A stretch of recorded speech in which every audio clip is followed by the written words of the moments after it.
cuando se produce la primera guerra del fútbol, las guerras del fútbol son básicamente cuando los clubes negocian a qué operador o a qué gestor, mejor dicho, a qué gestor le venden sus derechos para que luego ese gestor a su vez los explote en algún emisor, en algún operador.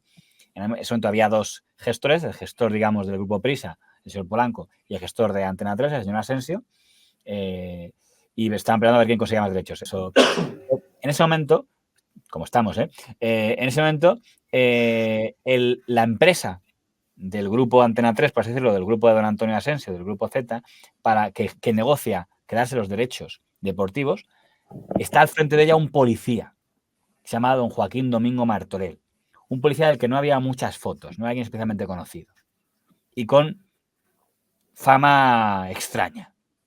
Lo que se hubiera dicho el comisario Villarejo antes de que se supiera lo que saltó, pero como alguien que había trabajado en cosas de cloacas, en cosas de seguridad, en cosas contra el terrorismo, pero de repente aparecía trabajando para el señor Julio Iglesias o trabajando para el señor, para gente famosa. Estoy implicado en el vídeo de Pedro J. De una figura curiosa este comisario don Joaquín Domingo Martorell. Y este es el que pone el señor Asensio, porque tiene nómina en ese momento, teóricamente como directivo de Antena 3, es el que está a nombre del que va comprando los derechos de los clubs que van entrando en ese bando. Y entonces el grupo Prisa, es decir, el grupo enemigo, lógicamente habla de él. Por ejemplo, escuchemos a el señor de la Morena. Gestora de medios, sociedad anónima. Esta sociedad es la que ofrece a los clubes de fútbol más de 21.000 millones de pesetas. El encargado de explicarlo es un expolicía llamado Joaquín Domingo Martorell, que es uno de los brazos del pulpo Asensio, ¿no? La hija de Asensio sabéis que es la novia del nuevo presidente del Real Madrid, de Lorenzo Sanz. Se está jugando mucho dinero, mucho poder, están dispuestos a todo. Tiene razón con una cuestión, ¿eh? No es que esto sea un matrimonio de conveniencia a lo país árabe o a lo India entre Ingrid Asensio y Lorenzo Sanz Jr., si no recuerdo mal, o Fernando Sancera. No sé qué hijo es el que se casó con... No sé qué hijo es el que se casa con Ingrid Asensio. Tampoco nos esperamos mucho en ese lado porque esto, sobre todo, no sé si es, esta parte. Es que el diario El País sigue informando sobre este policía, que está esquivando, que es este señor. Y publica este artículo. Un excomisario negocia el fútbol para Antena 3. Los prolijos contactos de Antena 3 Televisión sobre los clubes de fútbol para comprar sus derechos televisivos están siendo coordinados por Joaquín Domingo Martorell, un ex policía. Y aquí, que participó en la liberación del padre Julio Iglesias, tal. Pero la parte que me interesa es... Martorell ingresó en el Cuerpo Superior de Policía en mayo de 1963 y estuvo 13 años destinado en la Brigada Criminal. La Brigada Criminal no tiene muy buena fama en este país porque es un cuerpo de policía vinculado a una etapa que no es precisamente la más feliz de la historia de la policía española. Si contextualizas el año 63, igual deduces por qué. Pero hay una parte interesante. En 1981, no sé si lo ves desde allí, 1981, más o menos, sí. Un consejero jefe de la sección segunda de la Brigada Central de la Información fue obligado a declarar por la Audiencia Provincial de Madrid en el sumario por la muerte del etarra José Arregui. Martorell, en calidad de coordinador y supervisor, fue uno de los policías que interrogaron a Arregui tras su detención. Y por si no conoces el contexto, el señor Arregui es un símbolo para el mundo abertzale porque es un etarra que murió en la cárcel. Eso, y eso genera siempre bastantes sospechas. Y están diciendo... una especie de mártir, está claro. Entonces dices, aquí simplemente dicen un dato que, por cierto, es totalmente veraz, que es que en ese momento, cuando muere Arregui, Martorell participó en calidad de coordinador y supervisor. Lo sucedido con las torturas en la cárcel de Rea de la Mancha, delitos que ponen en evidencia cómo todavía los derechos humanos no son respetados en nuestro país como quisiéramos que fueran respetados. La muerte desgraciada en Madrid de Arregui interrumpió uno de los momentos de mayor aislamiento de los terroristas y volvió a darles cancha popular a los terroristas. Ese gravísimo error que pudo y debió haberse evitado. Sí, habla de los interrogatorios, vamos, que de alguna manera veladamente están diciendo que fue uno de los torturadores. No lo están diciendo, pero la pregunta es si se puede colegir eso.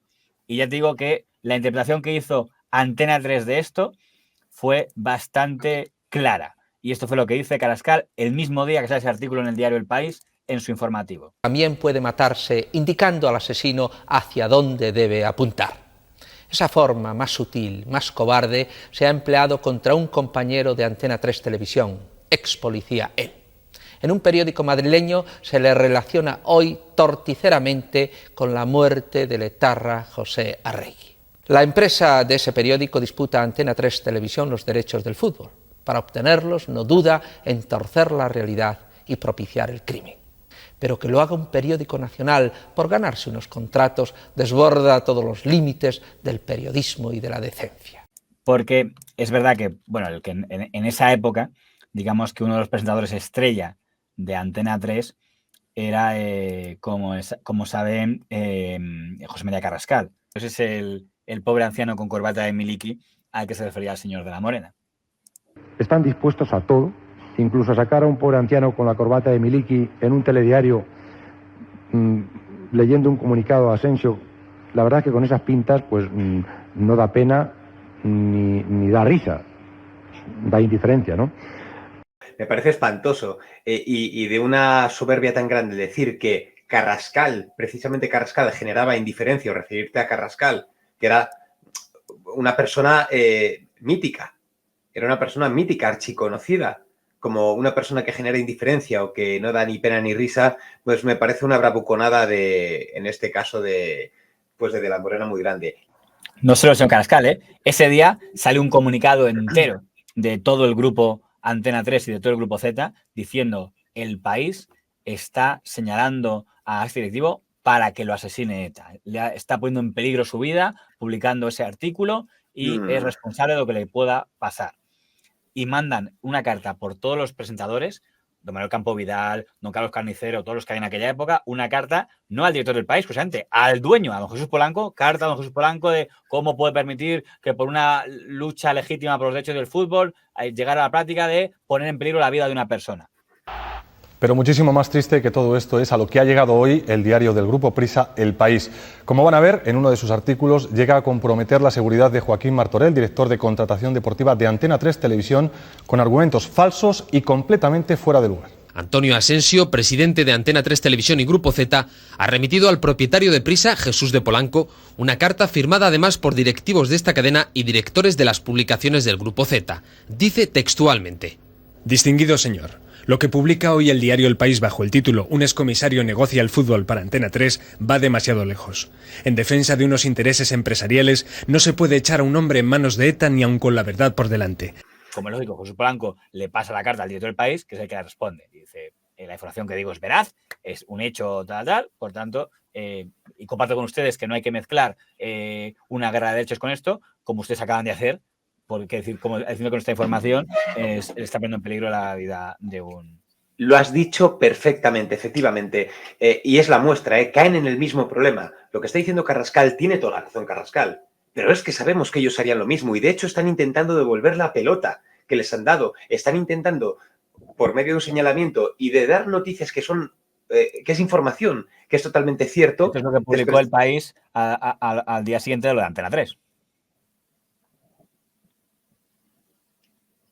Claro, ¿ves? Pero esto es lo mismo. Esto es exactamente lo mismo. Al final lo que estás haciendo es desprestigiar al País por algo que aquí sí que es una suposición o aquí es una interpretación total, porque creo que lo del País sí era información. Esto para mí es una interpretación. Para mí no le están echando en manos de ETA, pero ya están diciendo es una forma, de alguna manera, del discurso del País, criminalizarlo un poco más, decir, oye, que esto no es solamente un decir, es que esta persona ha hecho esto o ha hecho lo otro. No, es que esto puede tener consecuencias. Es peligroso lo que está haciendo el País. Esto no es una definición de un personaje. A mí, francamente, decir que un directivo de un medio competidor ha estado, digamos, vinculado a la policía y su currículum y su perfil, me parece que es bastante razonable informar sobre ello. Hay solo un punto que les podría dar la razón a los Antena 3, una cosa.